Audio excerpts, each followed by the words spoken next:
BRS పై తీవ్ర స్థాయిలో మండిపడ్డారు వరంగల్ పశ్చిమ ఎమ్మెల్యే నాయిని రాజేందర్ రెడ్డి. ఏ విషయంలో అయినా ఉద్యమంలో పాల్గొన్నామని అనటం హాస్యాస్పదంగా ఉందన్నారు. జై తెలంగాణ అంటే అన్ని మాఫీ చేయాలా అంటూ ప్రశ్నించారు. పోలీస్ అధికారులను బీఆర్ఎస్ నాయకులు బ్లాక్మెయిల్ చేస్తున్నారని ఫైర్ అయ్యారు. అనంతరం పరకాల ఎమ్మెల్యే రేవూరి ప్రకాష్ రెడ్డి క్వారీ యజమాని డబ్బులు కావాలని బెదిరించిన హుజూరాబాద్ ఎమ్మెల్యేకు వత్తాసు పలకటం సిగ్గుచేటన్నారు.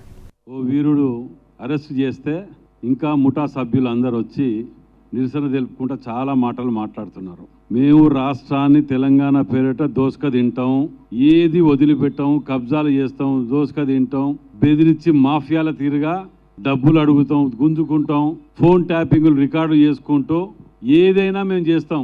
మమ్మల్ని అరెస్ట్ చేస్తే తెలంగాణ ఉద్యమకారులను అరెస్ట్ చేస్తాను. కార్డు అదో లైసెన్స్ కార్డు అయిపోయింది.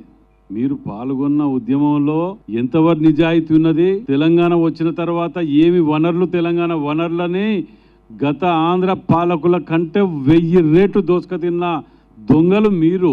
మిమ్మల్ని అరెస్ట్ చేసి విచారించకపోతే ప్రజలు క్షమిస్తారా? ఇవాళ తెలంగాణ ప్రజలు ఈ నోటికి వచ్చినట్టు మాట్లాడతాడు, వింటాడు, విచారణ పిలిస్తే జై తెలంగాణ అంటాడు. అరే నేను జై తెలంగాణకు ఈ విచారణకు దొంగతనానికి సంబంధం ఉందా?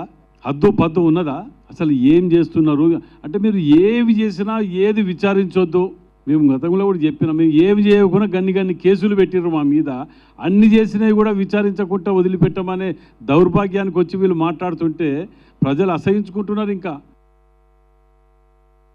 స్వాతంత్ర పోరాట యోధులు, దేశం కోసం, రాష్ట్రం కోసం బాగా కష్టపడి దోసుక తిన్న వీరులు. ఓ వీరుడు అరెస్ట్ చేస్తే ఇంకా ముఠా సభ్యులు అందరూ వచ్చి నిరసన తెలుపుకుంటారు.